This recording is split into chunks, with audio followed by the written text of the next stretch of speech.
मंगलाचरण। ओम नमः सिद्धेभ्यः जय श्री ओम नमः सिद्धेभ्यः जय श्री ओम नमः सिद्धेभ्यः। मंगलम भगवान वीरो मंगलम गौतमो गणी मंगलम कुंद कुंदाद्यो जैन धर्मोस्तु मंगलम। सर्वमंगल मांगल्यम सर्व कल्याण कारकम प्रधानम सर्वधर्माणां जैनम जयतु शासनम। जैनं जयतु शासनं जैनं जयतु शासनं।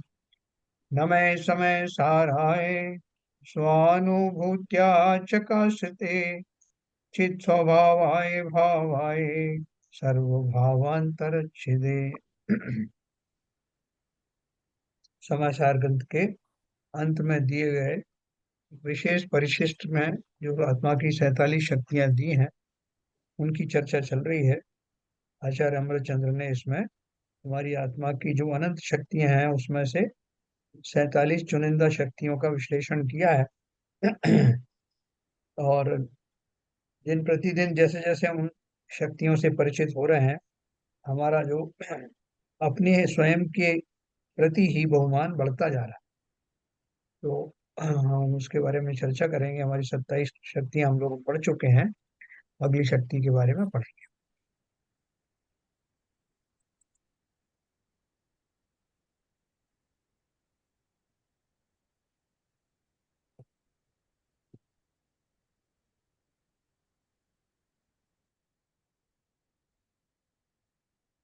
तो इसमें कल किसी ने पूछा था कि गुण और शक्ति और धर्म, ये तीनों में क्या भेद है? हाँ। तो आप में से कोई कोशिश करें जरा इसमें बताने की कि गुण और ये शक्ति और आत्म धर्म, ये तीनों में क्या फर्क हो सकता है। बताएं कोई, थोड़ा अनुमान लगाएं अपना।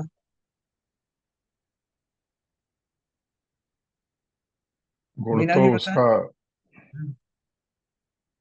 हाँ बोलिए। मीना जी को बोलो। मीना जी बताएंगे।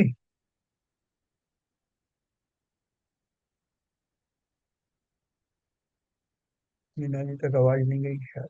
हाँ बोलिए। ये शक्ति और धर्म तो एक ही चीज है, लेकिन गुण है ना, गुण में थोड़ी वो विभिन्नता आ जाती है। गुण अलग मतलब गुण अलग होते हैं। और गुण भी शक्ति हो सकते हैं, लेकिन शक्ति है वो गुण नहीं हो सकती, क्योंकि ना क्या? शक्ति में हाँ, शक्ति क्या है ना, शक्ति विरोधात्मक भी हो सकती है, दोनों जुड़ाव हो सकते हैं, लेकिन गुण अभावात्मक नहीं होते हैं। गुण हम्म, निषेधात्मक नहीं होते। और गुण ना द्रव्य के साथ प्रत्येक अवस्था में और पूरे उसके सब भावों में रहते हैं। और कुछ गुण रहते हैं वो तो अभावात्मक अभाव से मतलब पैदा हो जाते हैं, जैसे जीव के अघातीय कर्म है, तो वो तो जब अभाव हो जाते तब पैदा होते हैं। बस इतना कुछ आता है। नहीं मतलब क्या है कि गुण गुणों से शक्ति बनती है, शक्ति से गुण बनते हैं, क्या कहना चाहती हैं आप? नहीं, मैं कह रही गुण तो शक्ति हो सकती है, लेकिन शक्ति है ना, गुण गुण नहीं कहला सकती। लेकिन शक्ति है ना, तो जैसे इसमें दोनों में अंतर है। अभी ज्ञान शक्ति बोले हैं, हाँ। ज्ञान और शक्ति बोल सकते हैं। हाँ, शक्ति तो ज्ञान ज्ञान शक्ति तो शक्ति और नहीं ज्ञान गुण, ज्ञान गुण। ज्ञान गुण है, ज्ञान शक्ति है ना। लेकिन कुछ शक्ति तो ऐसी है ना, ऐसा कि जो गुण नहीं हो सकती, ऐसे ना। अब उसमें विरोधात्मक शक्ति रहती है, नित्य है अनित्य है। तो अनित्य तो हर समय उसके साथ हर समय नहीं रहता, वो तो उसमें शक्ति रूप में बताते हैं कि है। लेकिन गुण तो उसकी अभी मतलब सब अवस्थाओं में रहता है। हम्म, और विनोद भाभी से पूछते हैं, विनोद भाभी और बताएंगे। आज आई नहीं है वो भी अभी तक। नहीं आएंगे। अभी नहीं आई, कल भी नहीं थी शायद। पता नहीं, ध्यान नहीं किया। हाँ चलिए, और कौन बताने वाला था?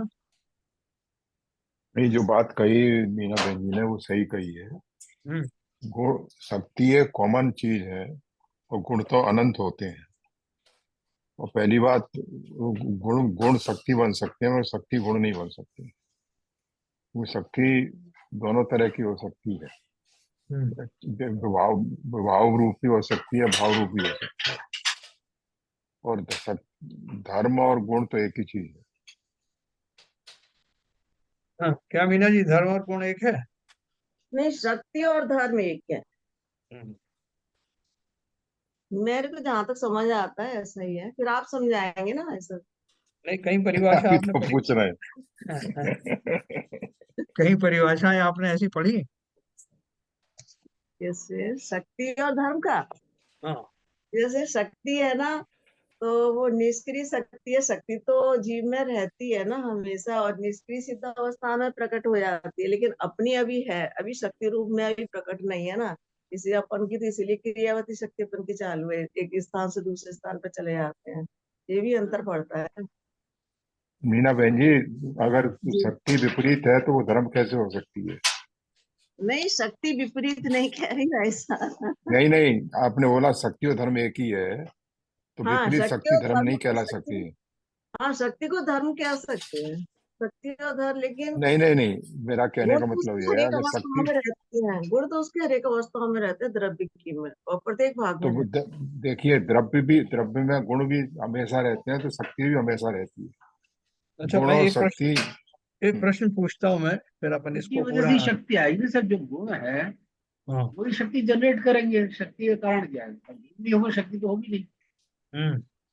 धर्म और गुण जैसा जैसा बोलते हैं, वो दोनों एक चीज है। धर्म मतलब स्वभाव, गुण गुण भी स्वभाव का ही वो है कारण। तो धर्म और गुण एक ही चीज है। तो शक्ति जनरेट हो रही है गुण से, या धर्म बोलो। अच्छा, मैं एक शब्द बोलता हूँ, ज्ञान। ज्ञान गुण है, शक्ति है, या धर्म? ज्ञान मूल रूप से गुण है। हाँ। एक बात मैं बोल सकती हूँ क्या बीच में? हाँ, बोलिए हाँ, बोलिए। बीच में नहीं, आप बोलिए पूरी तरह से। जो अपने गुण होते हैं वो भी अपने में शक्ति है। वो ये जो गुण है हमारे, जो हम जिसकी वजह से गुणी कहलाते हैं, तो गुण भी तो हमारे को शक्ति प्रदान करते हैं। अगर हमारे में गुण ना हो तो हमारे में शक्ति क्या रह जाएगी? हम्म। मतलब यही व्यवहार यही की तो मैंने दृष्टि कहा से तो था ना ऐसा ही कि होता है कि अगर हमारे में कोई गुण नहीं है, हम किसी कोई हमारे में क्षमता ही नहीं है, हम कोई कैपेबल ही नहीं है किसी काम का, तो हम मतलब शक्ति, हमारे में कोई शक्ति नहीं है। यही तो हमारी स्ट्रेंथ है, हमारे गुण ही तो हमारे स्ट्रेंथ होते हैं। मतलब मैं वही ऐसा मैंने समझ कहा कि, रही हूँ। वही निर्जा जी मैंने कहा, यही गुण यही मैंने शक्ति कहा बन था सकते हैं, कि गुण गुण ही शक्ति बन शक्ति का सकते हैं, आधार है। शक्ति गुण नहीं बन सकते। गुण शक्ति बन सकते हैं, और नहीं, शक्ति गुण गुण गुण नहीं के बन बगैर सकते। शक्ति होगी ही नहीं।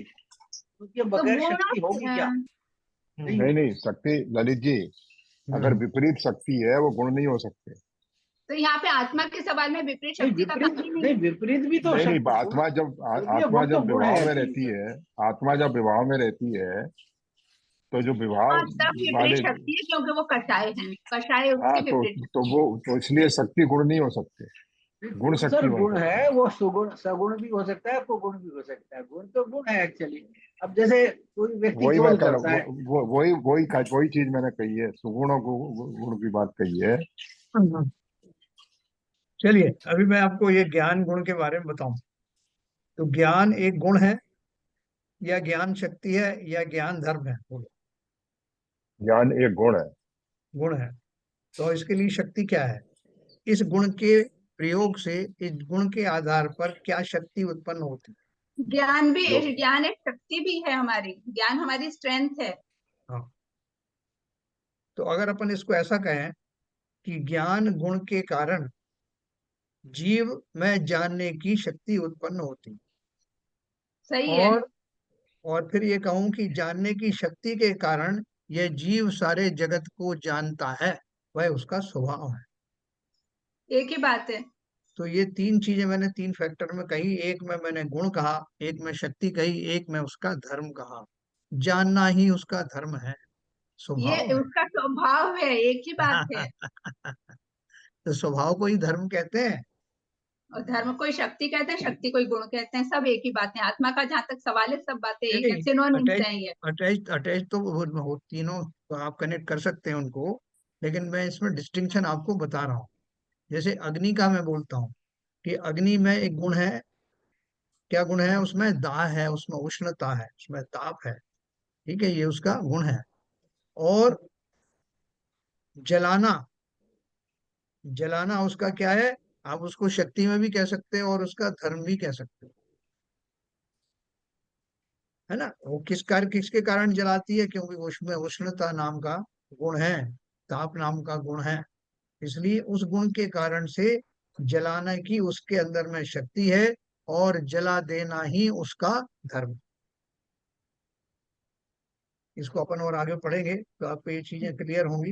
ये मैंने अपनी समझ से बताया आपको।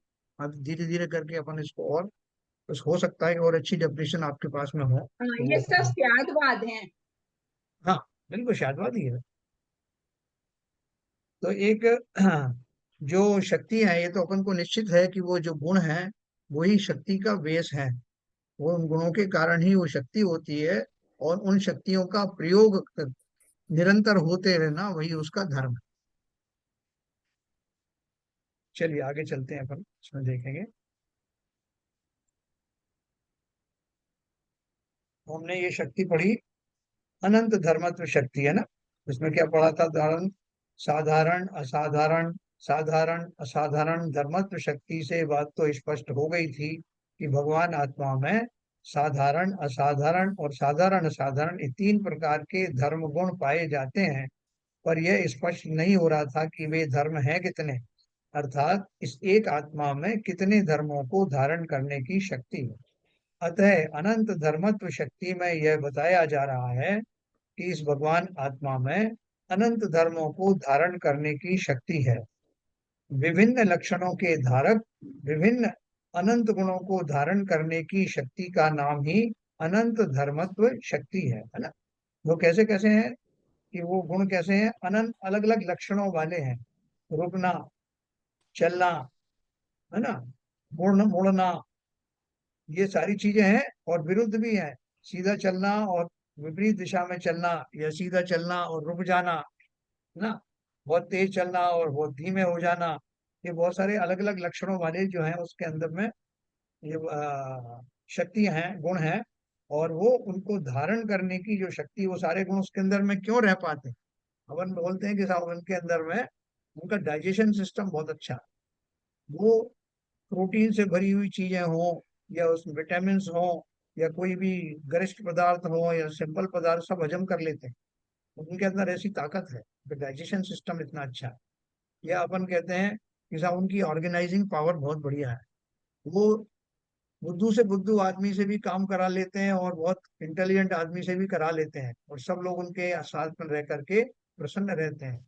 कोई किसी से झगड़ता भी नहीं है, जबकि सब उनके विपरीत है, एक दूसरे का स्वभाव एक दूसरे से मिलता नहीं, और फिर भी उसके अंदर एक साथ रहते हैं। उस शक्ति का नाम जो ये बताता है कि विरुद्ध शक्तियों के धारी, उसमें गुंडे भी हैं, बदमाश भी हैं, साधु भी हैं, संत भी हैं, सारे लोग एक साथ जहाँ रहते हैं, ऐसी शक्ति का नाम विरुद्ध धर्मत्व शक्ति है, जो अभी आने वाली। हाँ, विभिन्न लक्षणों के धारक तो यहाँ समझ गए। विभिन्न लक्षणों के धारक में विरोध विरुद्ध शक्ति की बात नहीं कही गई है। विभिन्न लक्षणों के धारक विभिन्न अनंत गुणों को धारण करने की शक्ति का नाम ही अनंत धर्म शक्ति है। तो ये हो गया कि बहुत सारी शक्तियों को धारण करने की इसकी कैपेसिटी है। फिर आप बोल रहे हैं कि न केवल विभिन्न शक्तियों को धारण करने की, बल्कि विरुद्ध धर्मत्व शक्ति, जिनके लक्षण जिनके कार्य ही विरुद्ध हैं, ऐसी भी शक्तियों को एक साथ धारण करने का स्वभाव या धर्म आत्मा के पास ही शक्ति, आत्मा के पास। सर इस आपने 28 जरा इसका इसका एक स्पष्ट अंतर नहीं बताया तीनों का। इसमें गुण, शक्ति और धर्म, ये तीनों अलग अलग हैं कि नहीं है? वो आपने उदाहरण तो दे दिया अभी कि देख, मैंने गुण ये क्या कहा होता कि है। अभी अपन पूरी 47 शक्तियां पढ़ेंगे तो ये चीज क्लियर होगी, तब अपन इसको अच्छा जो है अच्छा। स्पष्ट रूप से कहेंगे। अभी मैंने संक्षेप में आपको बताया जो मेरी समझ में था। नहीं, आपने प्रक्रिया बता दी, मगर डिस्टिंक्शन अभी आगे आएगा, आप जैसा कह रहे हाँ, ये पूरा पढ़ लेंगे अपन तब हमें समझ में आए। अभी हैं। देखो ओके। क्या लिखा है इसमें। विभिन्न लक्षणों के धारक विभिन्न अनंत गुणों को धारण करने की शक्ति का नाम ही अनंत धर्मत्व शक्ति है। अनंत गुण है और उनको रिटेन करना है, उनको रिटेन करना, एक ही जगह पर रिटेन करना, ये शक्ति जो है एक शक्ति है, और उसका नाम अनंत धर्मत्व शक्ति। ठीक है, गुण तो बहुत सारे हैं।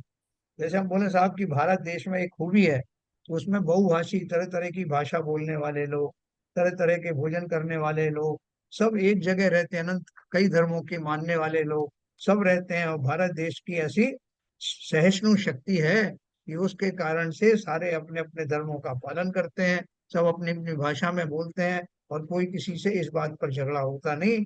ऐसी सहिष्णुता वाली शक्ति भारत देश में है। तो वो इन्होंने आत्मा के लिए कहा। अब उसके अलावा एक और बात कर रहे हैं कि विरुद्ध धर्मत्व शक्ति। सब विभिन्न लक्षणों वाले तो आपने कह दिया कि अनेक भाषा बोलने वाले यहाँ रहते हैं, अनेक धर्म वाले भी रहते हैं। फिर ये कहें कि ऐसे लोग भी रहते हैं जो एक दूसरे के विपरीत मान्यताओं वाले होते हैं, और वो भी आपस में बिना लड़े झड़े अच्छे से रहते हैं। तो वो बोल रहे हैं कि ऐसे कौन से हैं। उसमें एक उन्होंने एक वो बताया था, आगे मैं ये पढ़ता हूँ, उसके बाद आपको एक एग्जाम्पल। विरुद्ध धर्मत्व शक्ति। इस 28वीं विरुद्ध धर्मत्व शक्ति का स्वरूप आत्मख्याति में इस प्रकार स्पष्ट किया गया। तद रूपमयता और अतद रूपमयता जिसका लक्षण है, उस शक्ति का नाम विरुद्ध धर्मत्व शक्ति है।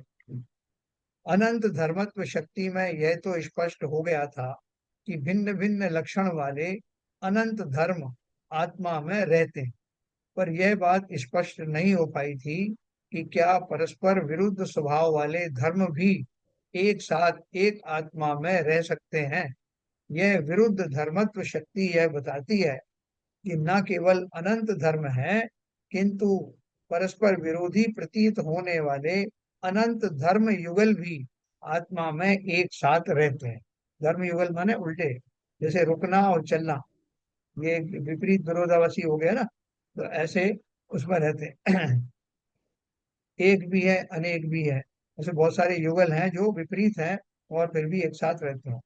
विभिन्न लक्षणों वाले अनंत गुणों को धारण करना अनंत धर्मत्व शक्ति का कार्य है, और परस्पर विरुद्ध प्रतीत होने वाले अनंत धर्म युगलों को धारण करना विरुद्ध धर्मत्व शक्ति का कार्य है।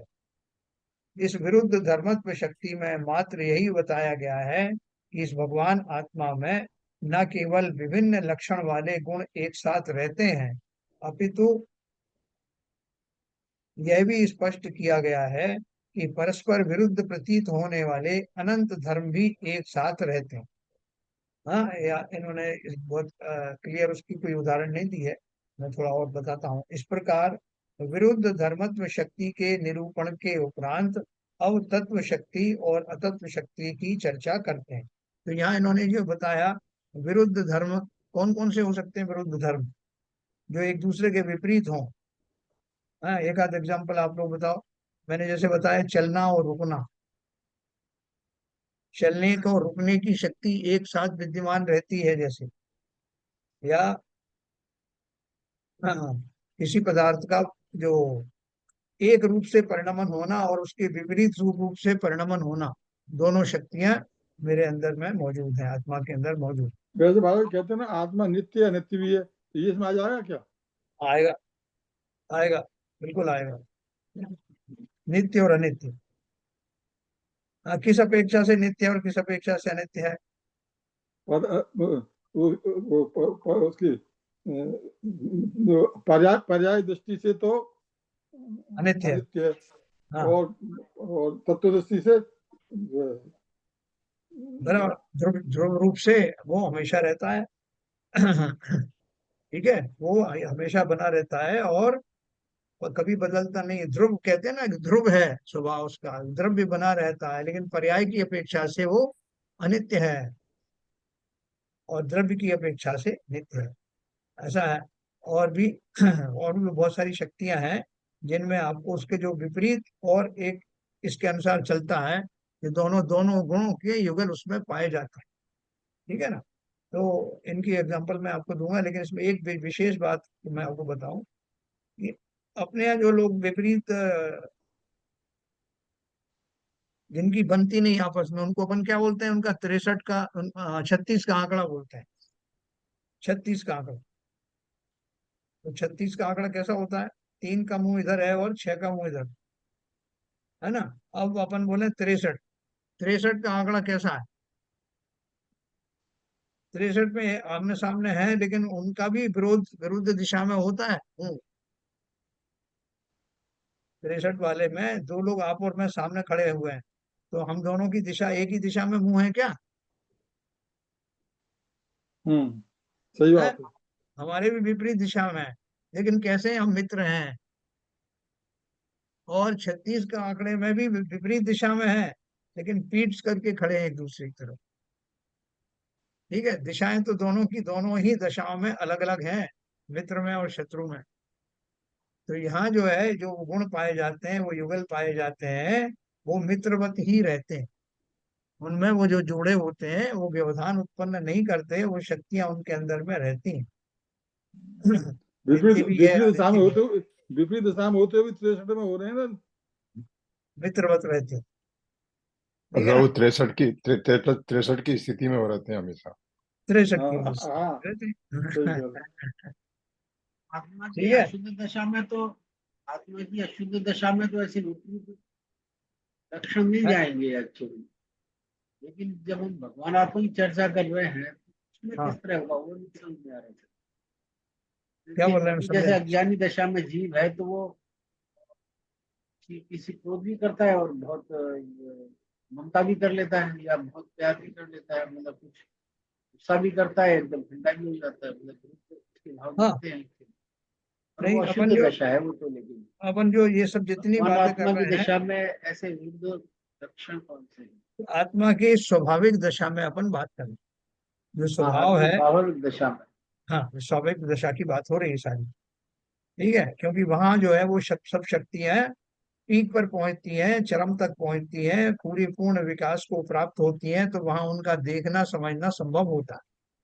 इसलिए ये सारी शक्तियों का वर्णन आत्मा के सिद्ध स्वरूप को नहीं वही लेकर तो के बोल सर, समझना। स्वाभाविक दशा में, शुद्ध हाँ, दशा में, स्वाभाविक दशा में ऐसे कैसे विरुद्ध वाले गुण कौन से हो सकते?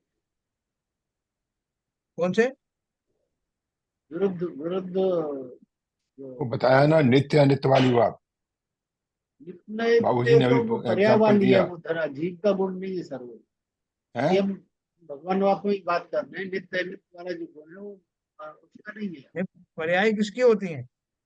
नहीं नहीं, पर उसी आप का तो तो है शुद्ध दशा आत्मा। की बात कर रहे हो ना एक्चुअली सर। आत्म सिद्ध ये तो शुद्ध व्यवहारिक आत्मा क्या चीज हो गई। सिद्ध पर्याय नहीं सिद्ध बदलती दशा क्या? में, व्यवहारिक चीज है। सिद्ध दशा में पर्याय बदलती रहती है। जब तक परिणमन है तब तक पर्याय है, और परिणाम हमेशा रहता है, पर्याय हमेशा रहेगी।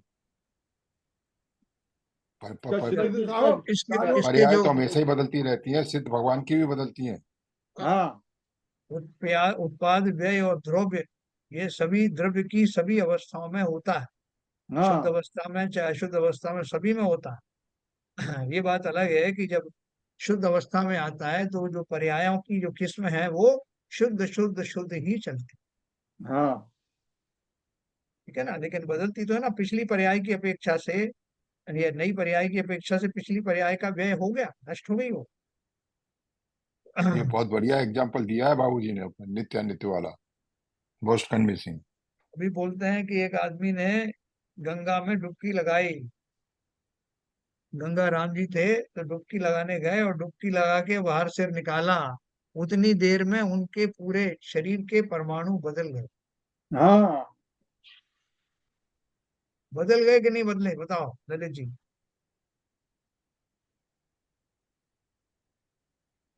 इतनी फास्ट हमारी पर्यायें बदलती हैं, हर समय बदल रही है, प्रति समय। तो फिर वो किसी ने उसको गाली दी, तो गाली देने से उन्होंने कहा कि भैया, ये जिसने जब गाली दी होगी तब वहां से चली गाली और मेरे कान तक आते आते तो उसका स्वरूप ही बदल गया। न केवल उन शब्दों का स्वरूप बदल गया, वो बल्कि बोलने वाली की जिह्वा के परमाणु बदल गए, सुनने वाले कान के परमाणु बदल गए। तो इन बातों का क्या बुरा मानना? यानी लोगों को जब इतना तत्व का अभ्यास होता है तो हर चीज पर उसको घटित करते हैं। किसने किसको गाली दी, कौन था वो तो व्यक्ति ही बदल गया, उसके वो रोम रोम बदल गए। हर क्षण, हर प्रति समय बदलने वाले इस देह का कैसे मैं बहुमान करूं, कैसे उस पर ममत्व करूं, कैसे उस पर राग करूं, जो प्रति क्षण बदल रहा। और प्रतिक्षण कैसा बदल रहा है? अभी आत्मा का तो स्वभाव वही रहता है, खाली जो पर्याय बदलती है उसमें आत्म स्वभाव बदलता नहीं। लेकिन यहाँ तो ये पुद्गल है ना, इसके स्कंद बदलते रहते हैं, इसका रोम रोम का परिणमन अलग अलग होता है। कहते हैं ना कि 8 करोड़ जो है रोगाणु जीव शरीर में निरंतर रहते हैं, जहां ट्रिगरिंग पॉइंट आया वहां वो रोग उत्पन्न हो जाता। तो इसलिए इन दशाओं में जो परिवर्तन होते हैं, सभी द्रव्यों में परिवर्तन निरंतर होते हैं, प्रति समय होते हैं। तो इस परिवर्तनशील जगत में कोई भी द्रव्य बिना परिणमन के एक समय भी रहता नहीं। ठीक है सर। अभी इसके जो और एग्जाम्पल आएंगे तो मैं आपको बताऊंगा, अभी एकदम सूझ नहीं रही मुझे। तो नहीं सर, 29। इसमें इसमें सर ये प्रश्न मेरा भी है कि जो हम कह रहे हैं कि अगर हम सिद्ध जीव की बात करें, सिद्ध सिद्ध अवस्था की बात करें, तो क्या हाँ, हम ये बोल रहे हैं कि वो सिद्ध अवस्था में जीव नित्य भी है और अनित्य भी है? क्योंकि व्यवहारिक दृष्टि में तो हमें ये समझ में आ रहा है नित्य अनित्य वाला, बट हाँ, अगर अल्टीमेट मोक्ष को प्राप्त कर लिया, उस हाँ। समय भी हम ये कह सकते हैं कि जीवात्मा नित्य भी है और अनित्य भी है। जो पर्याय पहले थी वो अगले पर्याय अगले सेकंड में रहती है क्या? अगले पल में चाहे सिद्ध हो चाहे कोई हो, जो भले ही शुद्ध पर्याय ही आ रही है, पिछली पर्याय जो थी नवीन वो ही चली पर्याय गई। अब है क्या? पिछली तो गई, तो उस अपेक्षा से आप अनित्यता हुई कि नहीं? आज जीव का स्वभाव नहीं बदल रहा इस परिणमन में। है। अब जो जिसका स्वभाव है वही है। हाँ, स्वभाव तो ठीक है, ये पर्याय की अपेक्षा से अनित्यता कही गई है, धर्म ये सब जो धर्म तो अनेकांत शक्ति में नहीं आएगा। अनेकांत के माध्यम से, शाद्वाद के माध्यम से यही समझाया गया है कि किस अपेक्षा से।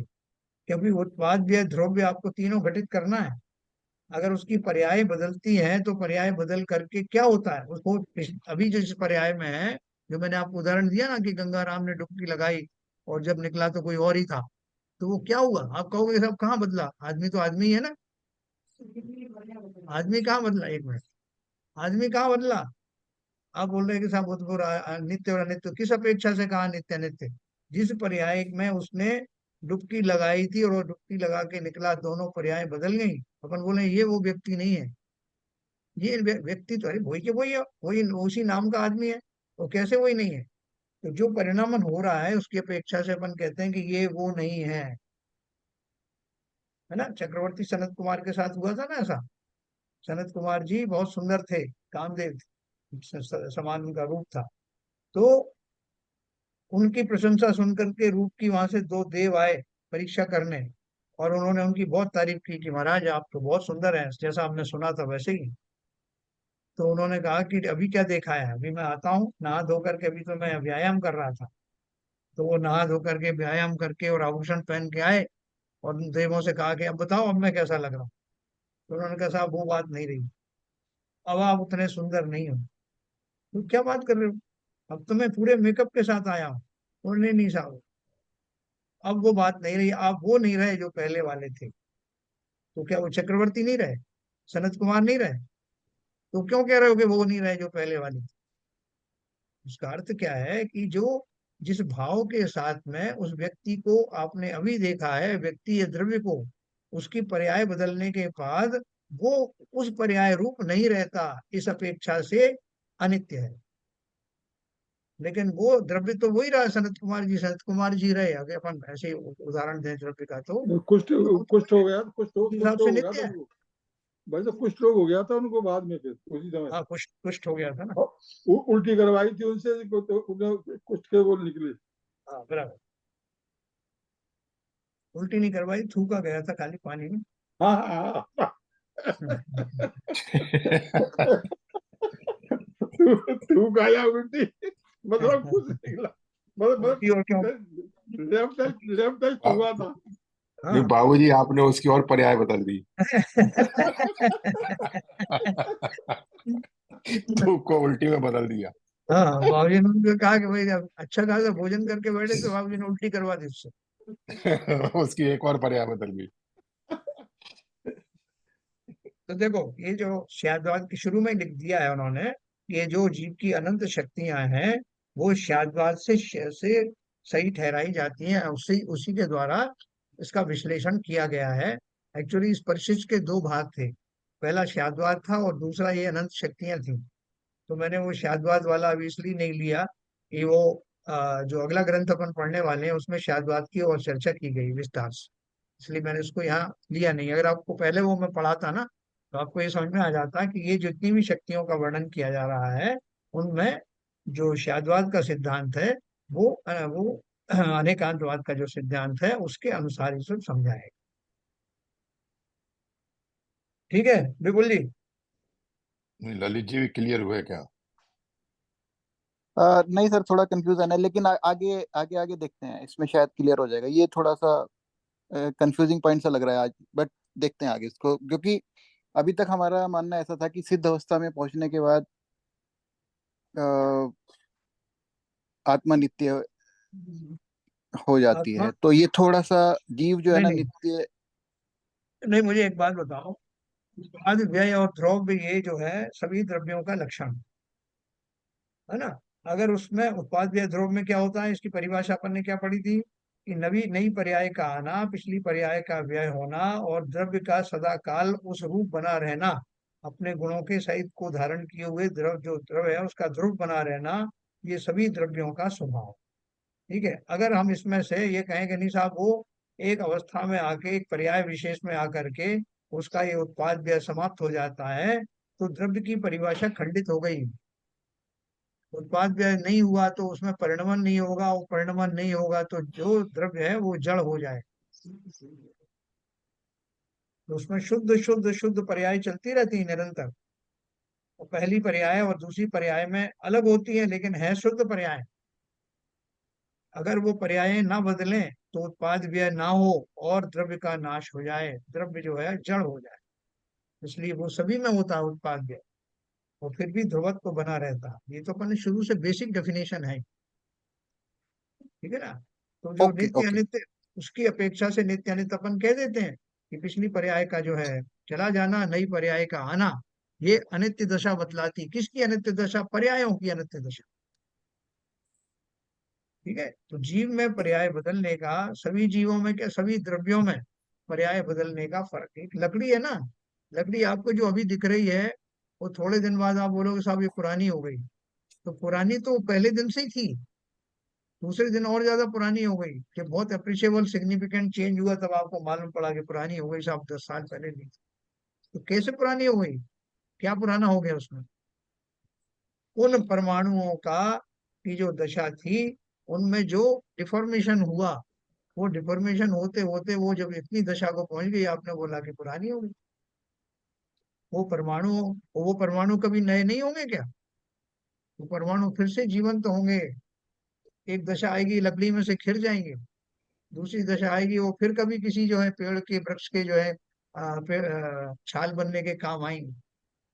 तो ये सब जो दशाएं हैं ये निरंतर बदलती रहती हैं, और ये निरंतर बदलती हुई दशाओं के कारण ही प्रत्येक द्रव्य उत्पाद व्यय और द्रव्य की दायरे में आता है। ठीक है, और आपको यथा योग्य अभी और तक जगह सर मिलती है। हाँ पर्याय को हम सिर्फ शरीर के माध्यम से मान रहे थे, कि पर्याय का मतलब है शरीरों को चेंज करना। पर्याय हम व्यवहारिक दृष्टि से मान रहे थे, जी। लेकिन यहाँ पे पर्याय का मतलब उससे भी अलग है थोड़ा। तो अभी थोड़ा थोड़ा समझ में आ रहा है, मैं आपको क्योंकि और समझाता हूँ। पर्याय किसकी होती है? द्रव्य के अंदर में जो गुण होते हैं उनकी पर्याय होती है। पर्याय बदलने का अर्थ क्या है? उनके अंदर जो गुण है उनका परिणमन, उनका बदलना, वही पर्याय है। जैसे मैंने आम का उदाहरण दिया ना आपको, आम के अंदर कौन से गुण है? तो बोले आम कौन सा द्रव्य है? पुद्गल द्रव्य है। तो पुद्गल द्रव्य है तो उसके अंदर में कौन कौन से गुण होना चाहिए? उसमें स्पर्श रूप रस गंध, ये होना चाहिए ना। तो अब उसमें क्या परिवर्तन हुआ? छोटी सी कैरी थी तो उसका आकार बढ़ा, है ना, उसका रूप बढ़ा, रस बदल गया, गंध बदली, वो सारे, और स्पर्श बदला, खुरदुरे से चिकना हो गया, आकार में बड़ा हो गया। है, प्रतिशत गुण के कारण बड़ा भी हो गया, और उसका रूप बदल गया, रंग बदल गया, हरे से पीला हो गया, खट्टे से मीठा हो गया, दुर्गंध से या खट्टेपन से बदल करके मीठी गंध हो गई। तो ये सारा जो बदलाव आया किसमें आया? उसके गुणों में आया। गुणों का परिणमन होता है, गुणों के समूह को ही द्रव्य कहते हैं, और उसमें स्थित जो गुण हैं उनमें निरंतर जो परिवर्तन होते रहते हैं, और फिर भी द्रव्य वही बना रहता है। वही आम था जो कैरी था, वही आम बड़ी कैरी बना, वही आम जो है पक करके पूरा आम बना, वही आम सड़ करके बिखर गया, उसी गुठली से फिर दूसरा आम बना, है ना। ये तो अपन बात, चूंकि अपन पुद्गल को ज्यादा अच्छे से जानते हैं इसलिए उसके उदाहरण ज्यादा दिए जाते हैं, लेकिन ऐसे ही परिणमन जीव के अनंत गुणों में निरंतर होता रहता है। सर तो ये सर क्लियर भी हो रहा है, ये सर क्लियर भी हो रहा है, लेकिन जो हमारा बेसिक प्रश्न था आज जिससे चर्चा शुरू हुई थी कि जो गुण और शक्ति वो विरोधाभास भी हो सकते हैं क्या? तो ललित जी का भी प्रश्न ये आ रहा था कि जब हम सिद्ध अवस्था में जो जीव है हाँ, उसके जितने भी गुण हैं वो विरोधाभासी गुण तो नहीं हो सकते। कोई भी जो गुण है वो गुण तो एक ही टाइप का गुण हो सकता है। तो अगर हम उसका एग्जाम्पल ये लेते हैं नित्य और अनित्य, तो ये तो शायद अगर ये सही है भी, लेकिन ये उसका एग्जाम्पल कैसे है वो कोरिलेट नहीं मैं कर पा रहा। हाँ, वो अभी क्योंकि बताऊंगा, अभी हाँ बताऊंगा। तत्व शक्ति और अतत्व शक्ति 29-30 नंबर की शक्ति है। उन 29वीं और 30वीं तत्व शक्ति और अतत्व शक्ति का स्वरूप आत्मख्याति में इस प्रकार स्पष्ट किया है। 25वीं स्वधर्म व्यापकत्व शक्ति में यह बताया गया था कि यह भगवान आत्मा अपने सभी धर्मों में व्याप्त है। धर्मों माने गुणों में, धर्म और गुण को भी कई बार उन्होंने उसकी तरह से भी पर्यायवाची के तौर पर भी यूज किया है।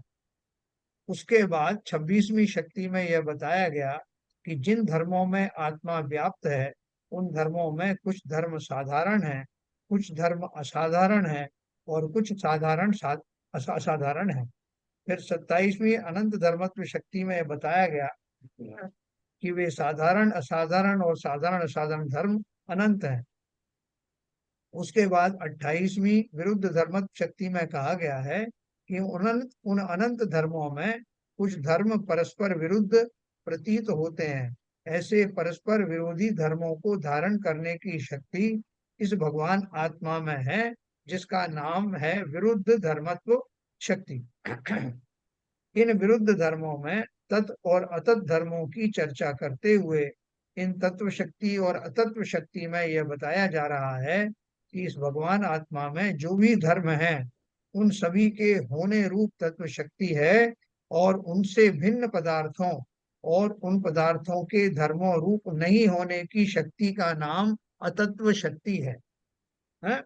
इसका उदाहरण देखें, उन्होंने दिए हैं आगे के नहीं दिए। ये तत्व और अतत्व शक्तियां परस्पर विरुद्ध शक्तियां हैं। इसके इसके भी आगे आने वाली एकत्व, अनेकत्व और भाव अभाव आदि शक्तियां भी परस्पर विरुद्ध शक्तियां हैं। इस प्रकार परस्पर विरुद्ध धर्मत्व शक्ति के उपरांत इन तत्व अतत्व आदि परस्पर विरुद्ध शक्तियों का प्रतिपादन प्रसंगोचित ही है। इन परस्पर विरुद्ध शक्तियों के प्रतिपादन में एक क्रमिक विकास है, गहराई से देखने पर वह सहज ही ख्याल में आता। इस प्रकार यह भगवान आत्मा तत्व शक्ति के कारण स्वाद्रव्य क्षेत्र काल भावमय है और निरंतर परिणमित भी होता है, तथा अतत्व शक्ति के कारण ना तो परद्रव्य क्षेत्र काल भाव रूप से है ही, और ना उन रूप उनकी पर्यायों रूप परिणमित ही होता। देखो ये शक्तियां कैसे बताई उन्होंने। जैसे अपन कहते हैं कि भाई साहब ये पंखा जो है चलता है, तो पंखा चलता है कैसी अपेक्षा से? एक अपेक्षा से चलता है। मैं बोलूं कि साहब ये चलता भी है और नहीं भी चलता, अब बोलो ये दोनों बातें कैसे हो सकती हैं? तो बोलूंगा चलता तो है, ऐसे चलता, लेकिन जहाँ जैसे हम चलते हैं वैसा नहीं चलता, इसलिए नहीं भी चलता। दूसरी बात यह है कि जब इसमें बिजली का प्रवाह होता है तब ये चलता है, जब नहीं होता तो नहीं चलता। तीसरी बात यह है कि जब ये इसकी ब्लेड वगैरह सब इंटैक्ट रहती हैं पूरी, लगी तब ये चलता है, और अगर इसमें खराबी आ जाती तो ये नहीं चलता है।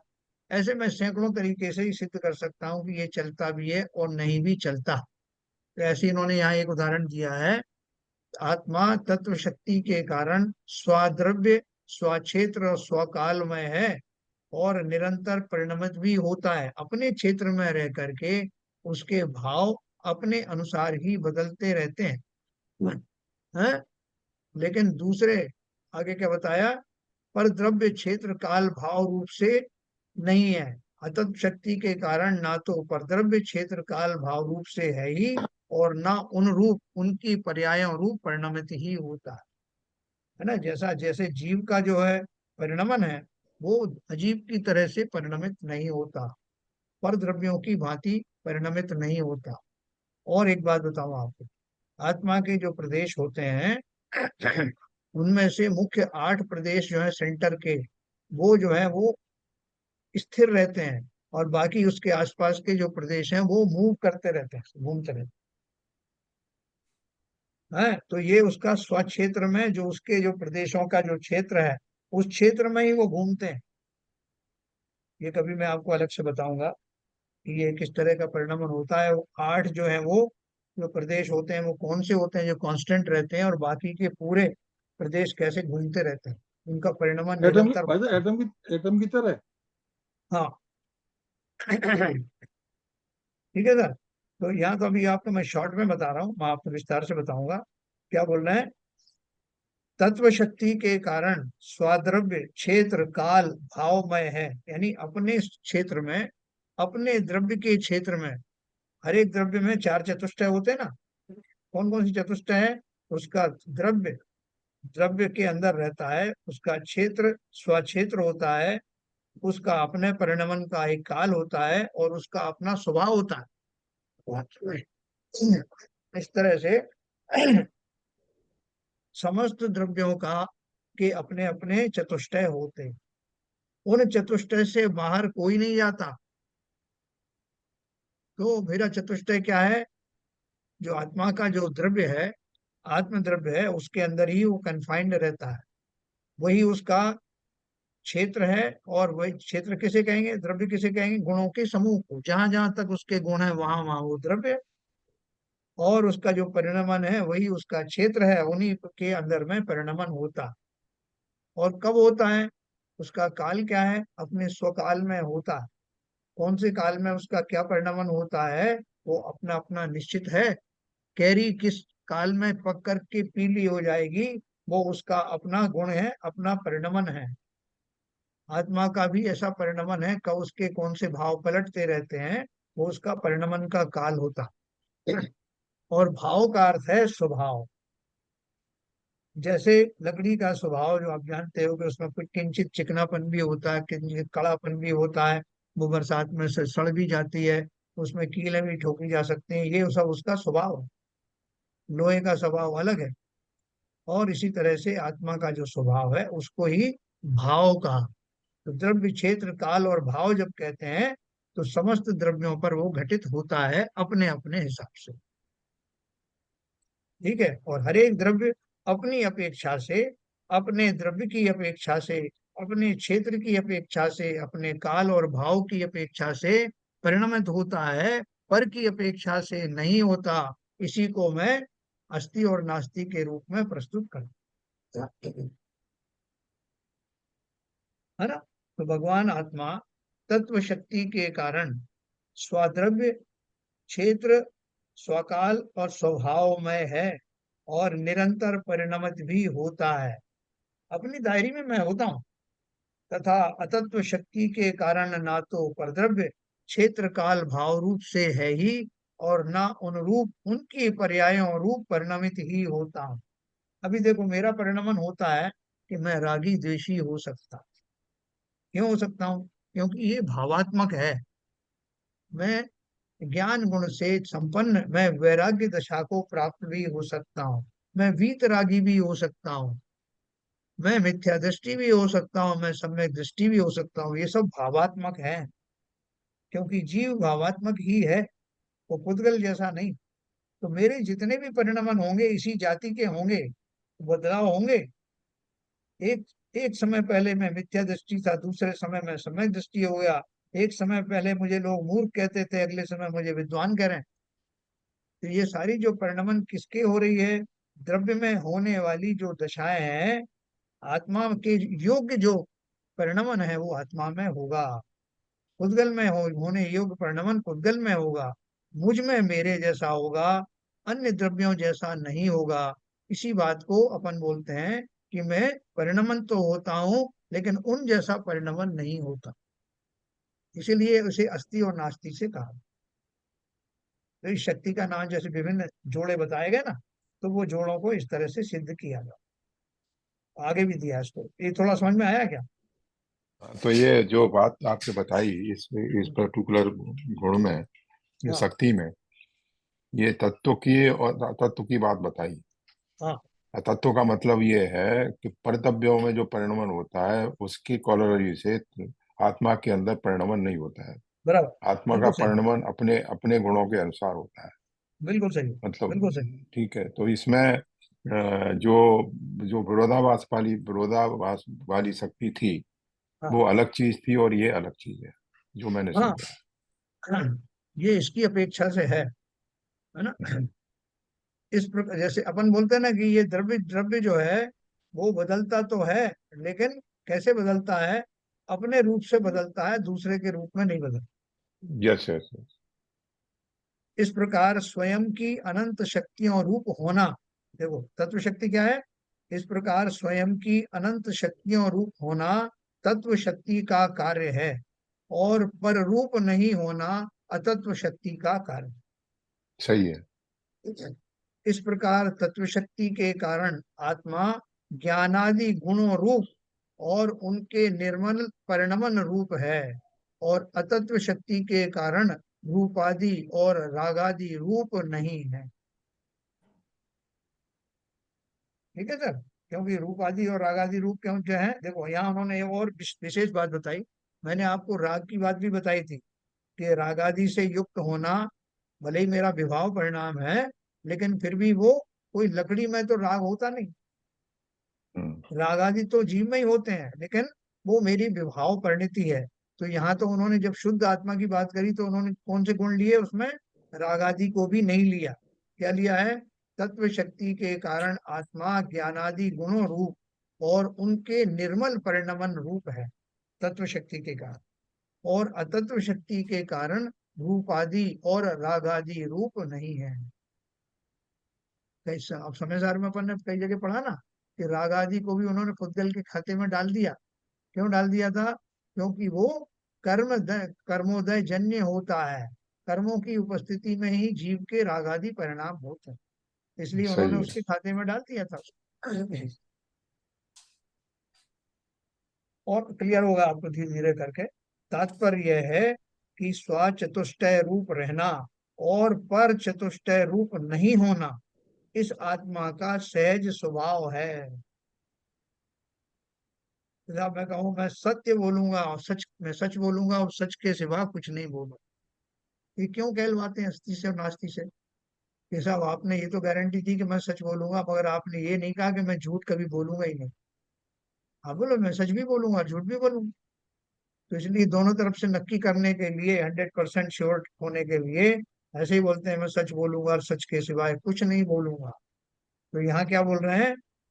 स्वचतुष्टय रूप रहना और पर चतुष्टय रूप नहीं होना इस आत्मा का सहज स्वभाव है, और आत्मा के इस सहज स्वभाव का नाम ही तत्व शक्ति व अतत्व शक्ति है। अतत्व शक्ति का ये अर्थ नहीं कि बीच बीच में मैं अतत्व भी बन जाऊंगा। भाई साहब जब भी मौका मिलेगा मैं लकड़ी बन जाऊंगा, लोहा बन जाऊंगा, जल बन जाऊंगा, है ना। तो इसलिए उन्होंने उसको नक्की कर दिया। अतत्व शक्ति का अर्थ क्या है?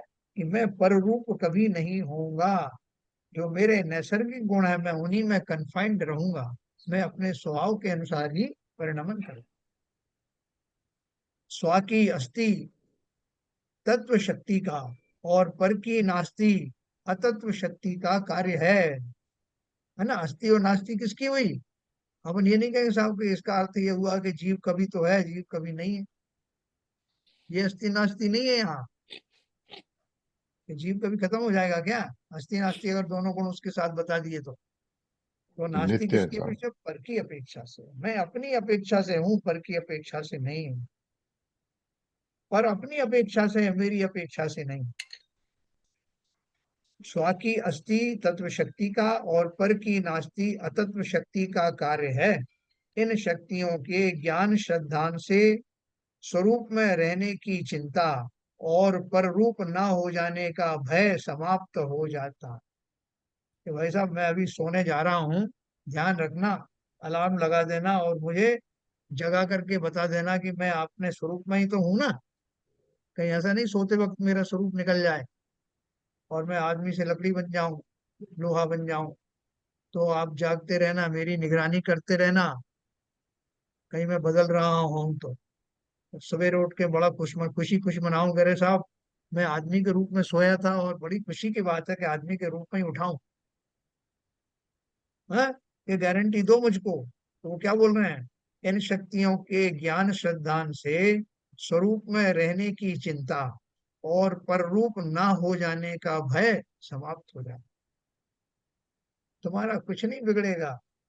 जैसे वर्ष बहुत सारे लोग बोलते हैं ना साहब, देखो ऐसा है कि मैं मरने से नहीं डरता, और पटरी के ऊपर आत्महत्या करने गए रेलवे पटरी पर, तो वह इस बात को कह रहे हैं कि साहब मैं मरने का मुझे डर नहीं है, लेकिन मैं अगर मरा नहीं और लंगड़ा लूला हो गया तो बड़ा मुश्किल। इसलिए मैं वो नहीं चाहता, या तो मरी जाऊं या नहीं मरूं, मैं लंगड़ा लूला नहीं होना चाहता। तो यहाँ मतलब कोई ना कोई भय रहता है, तो उसको अभयदान देते हैं कि भैया तू चाहे लंगड़ा लूला हो, चाहे मर जाए, दोनों दशाओं में तू रहेगा, तेरा अस्तित्व नाश को प्राप्त नहीं हो, ये गारंटी है। तो ये शक्तियों के माध्यम से जीवों को निर्भय किया जा रहा है कि किसी भी दशा में घबराने की, परेशान होने की जरूरत नहीं है। तो कभी पुद्गल बनेगा नहीं, पुद्गल जैसा तेरा परिणमन होगा नहीं, और इसलिए तू अपने अनंत सुख और गुणों के साथ में सदाकाल जीव द्रव्य ही बना रहेगा, है ना। तो अपने चतुष्टय में रहेगा। तो इस तरह ध्यान रखने की विशेष बात यह है कि आरंभ में आने वाली दृष्टि, ज्ञान, सुख, वीर आदि शक्तियां गुण रूप शक्तियां हैं, और ये तत्व अतत्व एक अनेक आदि शक्तियां धर्म रूप शक्तियां हैं। अब इससे जो इन्फ्लुएंस लगाते जाना, धर्म में और शक्ति में और गुण में क्या अंतर है, अपने आप लास्ट में आपको समझ में आए। सर इसको रिपीट ध्यान, करेंगे जरा। हाँ कर रहा हूँ। ध्यान रखने की विशेष बात यह है कि आरंभ में आने वाली, शुरू में जो शक्तियां आई थी, दृष्टि, ज्ञान, सुख, वीर आदि शक्तियां गुण रूप शक्तियां हैं, क्योंकि ये गुण आत्मा के है ना। और ये तत्व अतत्व एक अनेक आदि शक्तियां धर्म रूप शक्तियां हैं। इसका अर्थ क्या है कि गुण अलग है और धर्म अलग है। यहाँ पर आकर के आपको लग रहा है, तो यहाँ पर किस अपेक्षा से बताया है, बता रहे हैं। ये ज्ञाता दृष्टापना, ज्ञान, सुख, वीर आदि शक्तियां ये गुण रूप में अपन जानते हैं, ये गुणों से ही निकली हैं, गुणों के कारण ही है। और ये तत्व तत्व क्या है, इनके गुणों के कारण नहीं है। इसमें तो क्या बताया, एक शक्ति है, जिस शक्ति की अपेक्षा जीव का चतुष्टय में निवास रहता है और उसका परिणमन उसी के दायरे में रहता है और पर के दायरे में नहीं रहता।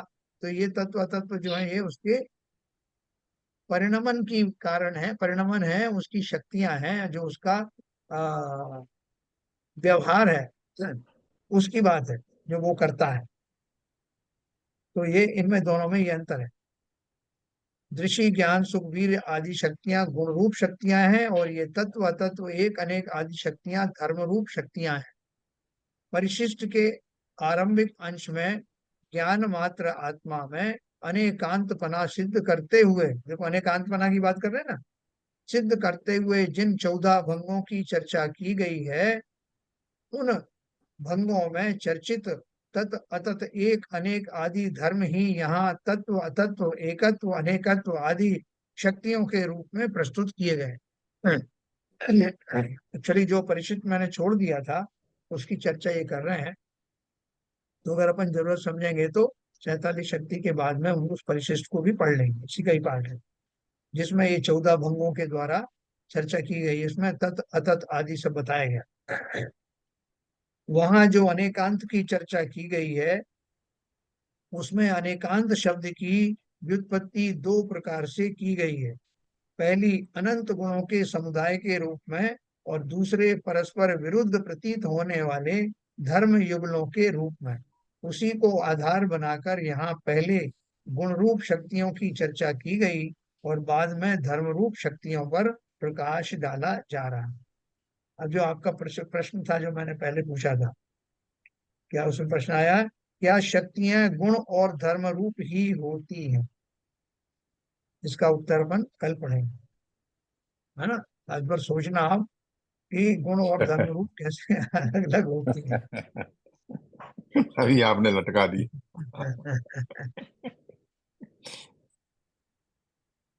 ठीक है सर। तो थोड़ा जो आपको थोड़ा बहुत कंफ्यूजन है वो कंफ्यूजन निकल जाएगा, जिसका जो अपन ने अनेकांत का जो स्वरूप है जब अपन पढ़ेंगे और क्लैरिटी के साथ में, तो आपको ये सब बात बहुत अच्छे से समझ में आने वाली है। जब हमने पूरा समय सार पढ़ लिया तो इतनी शक्ति तो हमारी भी प्रकट हुई ना, कि हम शहादत और अनेकांत बात को जब फिर से पढ़ेंगे सारी बात क्लियर हो। ठीक है सर। तो ये प्रश्न आप सोचना कि गुणों में, शक्ति में और धर्म में क्या अंतर है। ठीक है, कल फिर अपन उसको डिस्कस करेंगे। आज बहुत सोच लिया, बहुत विवेचन भी हो गया, मगर कंक्लूजन पे नहीं आ पाए। चलिए ललित जी, निर्वाणी स्थिति में।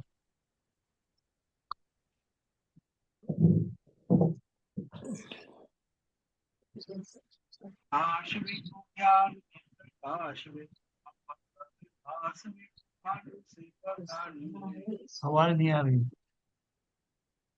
हो द्रव्य जान वे को बंधे में दीवान वे को पर पिछान वे को परम मानी है।